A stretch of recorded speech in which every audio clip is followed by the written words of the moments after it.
I was sitting on the cold hardwood floor of my parents' living room, clutching my 8-month pregnant belly in excruciating pain while my face burned from the impact of my mother's hand.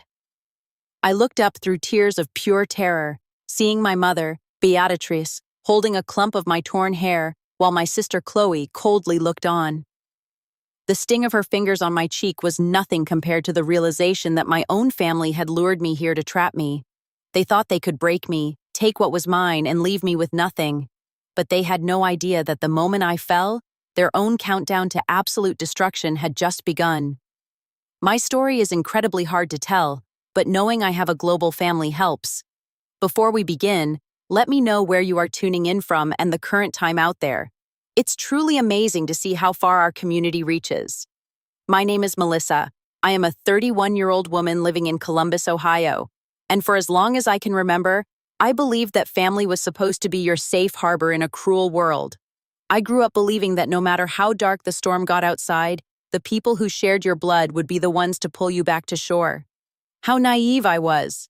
It took me over 3 decades, a broken heart, and a physical assault that almost cost me my unborn child to realize that sometimes the most dangerous predators in your life are the ones who tucked you into bed when you were a child. But before I tell you about the night my family turned into a pack of wolves, I need to tell you about Ethan. Ethan is my husband, my rock, and the absolute love of my life. He is a quiet, hardworking man with steady hands and a heart so fierce it still takes my breath away.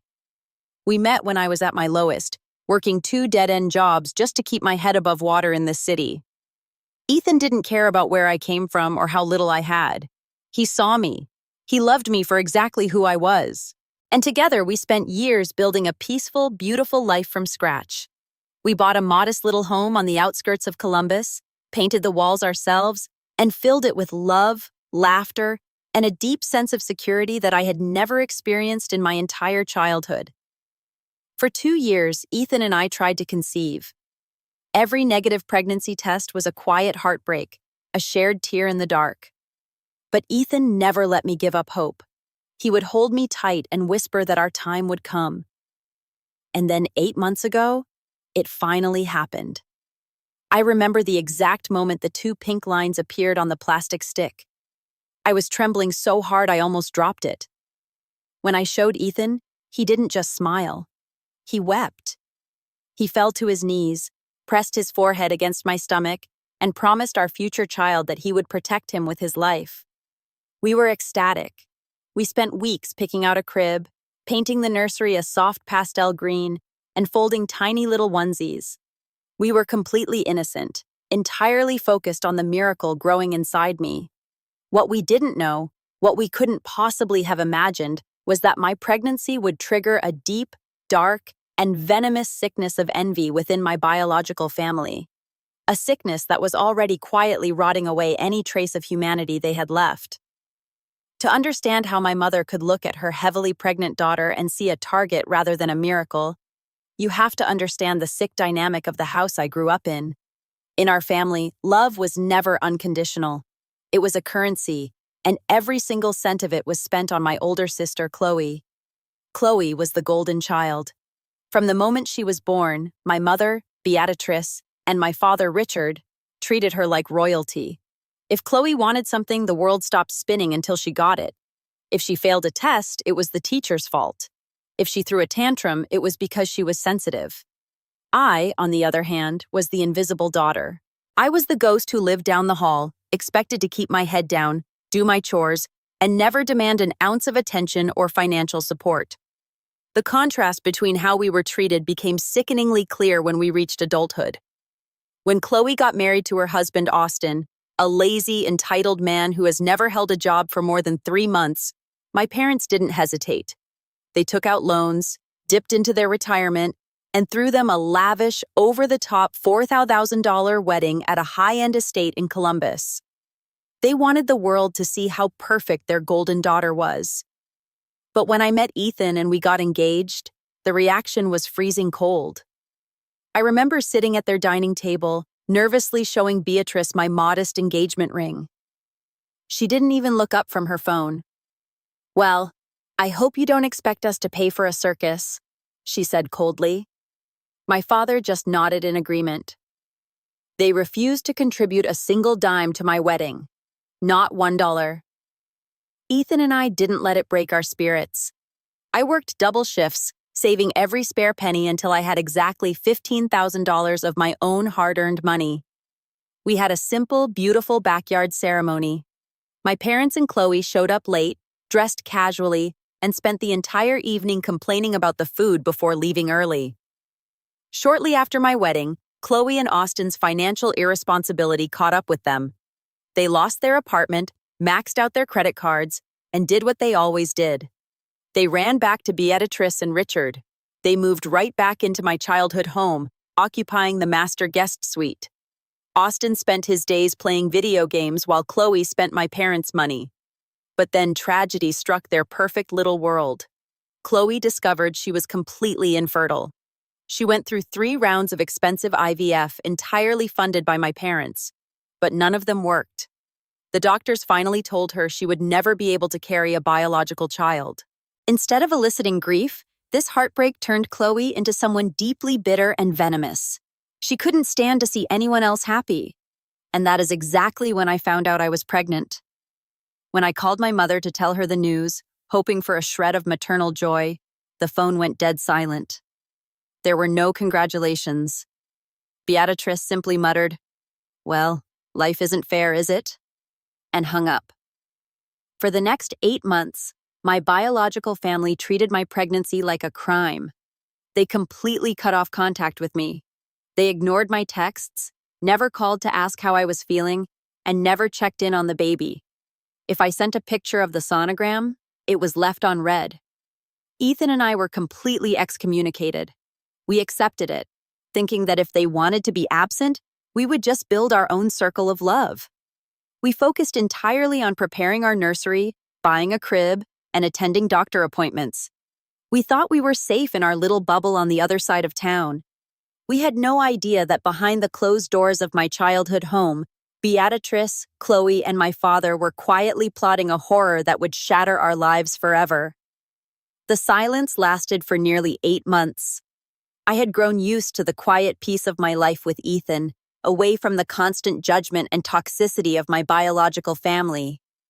But then, on a rainy Tuesday evening during my 32nd week of pregnancy, my phone lit up. The caller ID read Mother. My heart skipped a beat. I hesitated, looking over at Ethan, who was sitting on the living room floor assembling our baby's bassinet. "Don't answer if it's just going to upset you, Mel," Ethan said gently, wiping a stray drop of sweat from his forehead. But curiosity and that ancient, desperate urge for parental approval got the better of me. I clicked accept. To my absolute shock, Beatrix's voice wasn't cold or dismissive. It was warm, almost honey-sweet. She told me she had been doing a lot of thinking, that life was too short for families to be divided, and that she desperately wanted to see me before the baby arrived. "We want to put the past behind us, Melissa," she pleaded over the line. "We want to celebrate this miracle with you. Please, let us throw you an intimate family dinner this weekend, just us at the house." When I hung up, I felt a rush of emotional relief that I hadn't felt in years. I told Ethan, and though his protective instincts made him deeply skeptical, he agreed to go for my sake. "If this is a chance for you to get your family back, I'll be right there by your side," he promised, kissing my forehead. That Saturday, we drove through the familiar streets of Columbus toward my childhood home. I was wearing a comfortable, flowing maternity dress, my 8-month pregnant belly visibly round and heavy. When we walked through the front door, the house smelled of roasted chicken and rosemary. The atmosphere felt strangely, beautifully normal. My father, Richard, shook Ethan's hand. Chloe and Austin were sitting on the couch, and for the first time in a year, Chloe actually looked at me and smiled. We sat down at the large dining table, and for the first 45 minutes, the conversation flowed smoothly. We talked about the weather, Austin's latest temporary job, and old childhood memories. I felt a massive weight lifting off my chest, genuinely believing that a miracle had happened, and my family was finally healing. Just as dessert was being cleared, Ethan's phone buzzed in his pocket. He pulled it out, looking apologetically at the table. It was his regional manager calling about an emergency server shutdown at his logistics firm, a call he absolutely had to take. "I am so sorry," Ethan said, standing up and placing a protective hand on my shoulder. "I need to take this. It'll just be a few minutes. I'm going to step outside into the backyard where it's quiet." "Take your time, Ethan." Beatrix smiled warmly from the head of the table. "Melissa is perfectly safe here with her family." I watched Ethan walk through the hallway and out the heavy back door, his silhouette disappearing into the dark backyard. The moment the click of the lock echoed through the house, the warmth in the room vanished like a candle blown out in a draft. The smiles slid off my mother's and sister's faces, replaced by a cold, calculating stillness that made the hairs on my arms stand up. The silence that settled over the room was heavy, suffocating, and entirely wrong. I sat at the table, my hand instinctively resting on my 8-month pregnant belly as my baby gave a gentle, reassuring kick inside me. I looked around at the faces of my family. My father, Richard, quietly stood up, walked over to the front door, and turned the deadbolt with a loud, definitive click. Then he walked to the back door and did the same, sealing the house from the outside world. My sister Chloe folded her arms, her eyes fixed on my stomach with a gaze so sharp it felt like a physical threat. Beatrice slid her chair closer to mine, her warm demeanor from moments ago completely evaporating into a cold, clinical expression. "Melissa," my mother began, her voice dropping to a low, demanding whisper. "We didn't invite you here just to eat chicken and talk about the past. We invited you here because this family has a massive problem and you are the only one who can fix it." I felt a sudden pang of anxiety hit my chest. "What are you talking about, Mother? What's wrong?" Chloe leaned forward across the table, her face twisting into an ugly expression of envy and entitlement. "What's wrong is that you have everything, Melissa.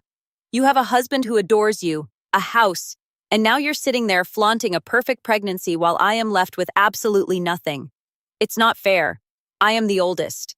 I was supposed to give Mom and Dad their first grandchild, not you." "Chloe, I'm so sorry for what you've been through," I stammered, my voice trembling as I tried to push my chair back from the table. "But my pregnancy has nothing to do with quiet down and listen to your mother." Richard barked from the hallway, his arms crossed over his chest like a prison guard. Beatrice reached out and firmly gripped my wrist, her fingers digging into my skin. "Melissa, your sister is completely infertile. She cannot carry a child and her marriage is falling apart because of it. But you are young, healthy, and clearly fertile. So, we have made an executive family decision. As soon as that baby boy is born next month, you are going to legally sign him over to Chloe and Austin for an open adoption. You will tell everyone it was a surrogate arrangement, and you will walk away." I stared at her, my mind utterly refusing to process the words coming out of her mouth. I thought I was having a nightmare. I looked at Chloe, who was nodding with a sickening smile on her face, and then at Austin, who just stared at his lap. "Are you insane?" I finally gasped, tearing my wrist out of my mother's grip. I stood up from the table, my legs shaking violently as tears of absolute horror blurred my vision. "You want me to give you my son, my baby? The boy Ethan and I have spent years praying for. No, absolutely not. I am never giving my biological son away to anyone. He is my flesh and blood, and you have no right to even suggest such a disgusting thing." The moment the words left my mouth, Beatrix's face turned an apocalyptic shade of purple. The sheer fury in her eyes made her look completely demonic. She didn't just get angry, she snapped. Before I could even take a step back toward the hallway, my mother lunged out of her chair with terrifying speed. Her fingers clawed into the top of my head, violently wrapping around my hair and ripping my head backward. Before I could even scream, her right hand came down through the air, delivering a brutal, ringing slap across my left cheek. The impact was devastating. The sheer force of the blow echoed through the room, and a blinding flash of white pain exploded in my skull. My vision went completely black. Because of my heavy, uncentered weight from being 8 months pregnant, I completely lost my balance. My feet slid out from under me and I went crashing heavily onto the hardwood floor, landing violently on my side. A sharp, agonizing tear ripped through my lower abdomen as my body absorbed the shock of the fall. The pain was immediate, white-hot, and completely overwhelming. I curled into a fetal position around my belly, gasping for air as the first terrifying wave of premature labor hit me like a freight train. Through the agonizing haze, I could hear my mother standing directly over me, completely unresourceful, panting with rage as she held a clump of my torn hair in her bloody fingers. My piercing scream tore through the locked house, a raw sound of absolute agony and terror that echoed off the high ceilings. On the other side of the heavy glass patio doors, out in the quiet backyard, Ethan heard it. He told me later that the moment my voice cut through the dark, his heart stopped. He didn't even bother trying the handle.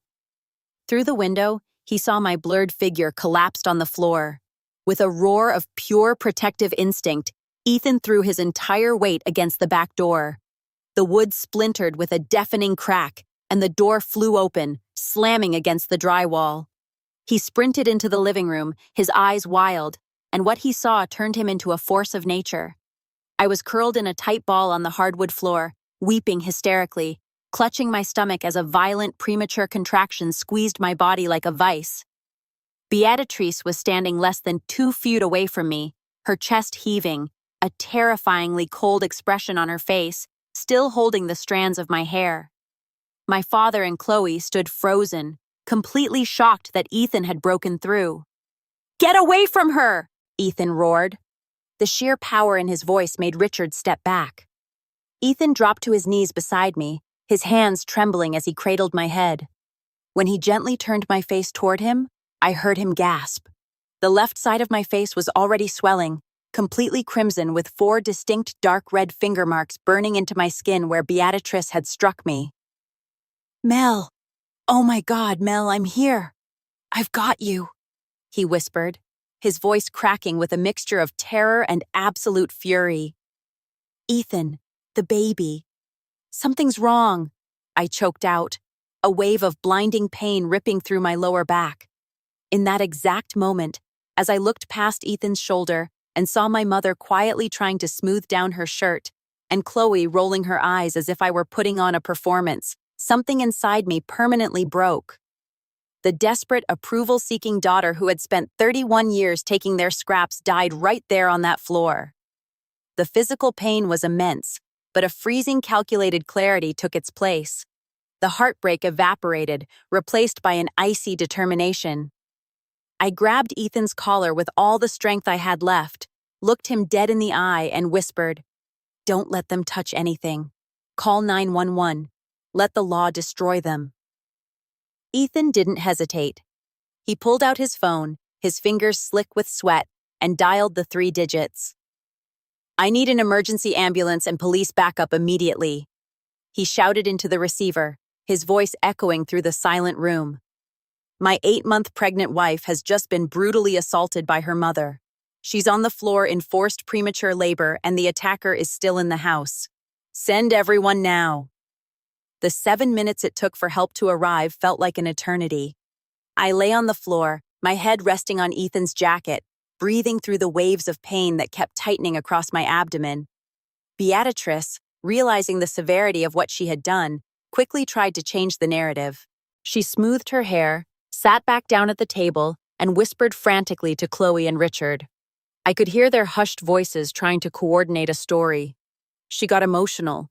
She stood up too fast and she tripped over the rug. Beatrice whispered, her voice shaking now that reality was setting in. But Ethan stood like a wall between them and me, his eyes locked on my mother, ensuring no one came near us. Suddenly, the quiet neighborhood outside was shattered by the wailing of sirens. Red and blue lights flashed violently through the living room windows as 2 Columbus police cruisers and an ambulance pulled up to the curb. Officers knocked firmly on the front door, and Richard, pale and trembling, unlocked it to let them in. 4 paramedics rushed past him with a stretcher and medical bags, immediately dropping to their knees beside me. They worked quickly, checking my vitals and administering a fetal heart monitor to ensure my baby was stable. As they gently lifted my head, the lead paramedic shone a pen light near my face and frowned. The swelling on my left cheek had worsened, and the vivid dark red fingerprint marks left by my mother's hand were completely undeniable. "This isn't from a fall," the paramedic muttered to the primary police officer standing over us, documenting the blunt force trauma to my face on his medical notepad. The responding officer, a stern man named Officer Davis, turned directly to Beatrice and Richard. "What happened here?" he demanded. Richard stepped forward, his voice cracking. "Officer, it was just a terrible accident. Our daughter is highly hormonal due to her pregnancy. She got upset during a family discussion, stood up too quickly from her chair, and completely lost her balance. She tripped over the edge of the hardwood floor and fell. Her mother just tried to catch her." Hearing the blatant lie, I forced myself to sit up slightly against the stretcher, ignoring the burning pain in my side. I looked directly at Officer Davis, pointed my finger toward the top corner of the living room ceiling, and spoke with every ounce of strength I had left. "He is lying. My father installed a motion-activated indoor ring security camera right there last month to monitor the house. It records everything in high definition.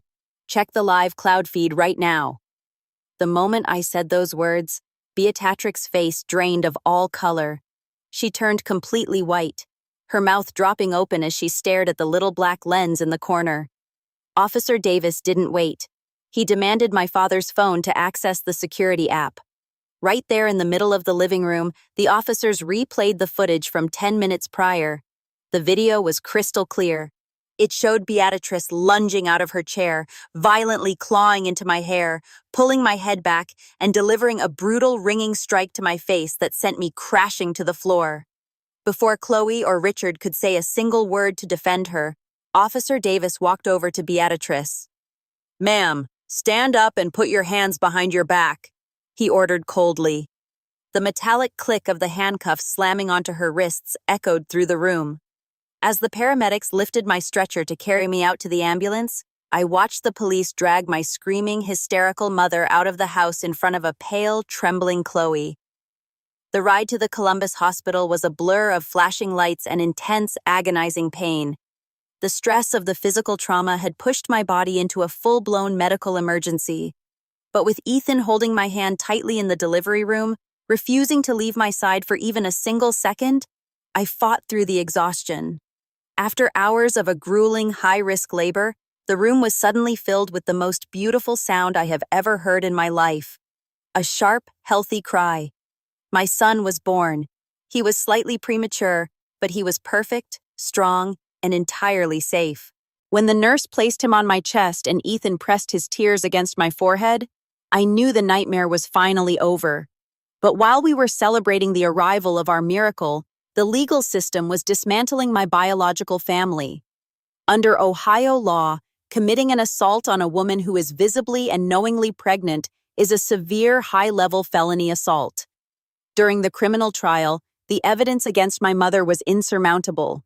The prosecution presented the pristine high-definition indoor ring camera footage alongside the paramedics' detailed medical reports documenting the deep bruising and fingerprint marks on my face.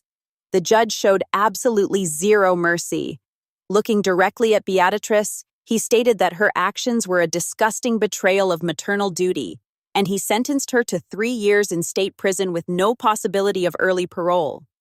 But the victory didn't stop there. The court also granted me a permanent lifetime protection order against Beatrice, Chloe, Austin, and Richard. By law, they are completely banned from coming within 500 feet of myself, my husband, or our son. If they ever attempt to send a text, make a call, or step onto our property, they will immediately be thrown back behind bars. The fallout from that night spread like a wildfire through our community. The news of the arrest, the leaked details of the assault, and the public trial exposed the true nature of the Golden Child household. Chloe, Richard, and Austin faced absolute crushing social ruin. Their neighbors completely stopped speaking to them. Local businesses refused to associate with them, and our extended relatives cut them off in sheer disgust for what they tried to do to a pregnant girl. Chloe's desperate, selfish plan to steal my baby completely backfired, leaving her utterly isolated, deeply humiliated, and trapped in a house of permanent shame. Today, my beautiful son is growing up healthy, happy, and surrounded by pure, unconditional love. I have blocked every single number, deleted every old memory, and completely cut the toxic cancer of my biological family out of my life forever. They are locked away in their own prisons of misery, while Ethan and I are finally free, building a beautiful, peaceful future together. True karma always finds its way home. Looking back at that night, it still feels surreal how the people who were supposed to protect me tried to destroy my life. But if there's one thing I've learned from this entire painful journey, it's that blood doesn't make you family, love, respect, and safety do. My son is safe. My husband and I are thriving, and true karma handled the rest. But now that you know my full story, I have to ask you, do you think I did the right thing by completely cutting them out? Or would you have handled it differently? Let me know in the comments below. And if you learned something valuable from my story, please subscribe and hit the bell icon to join us.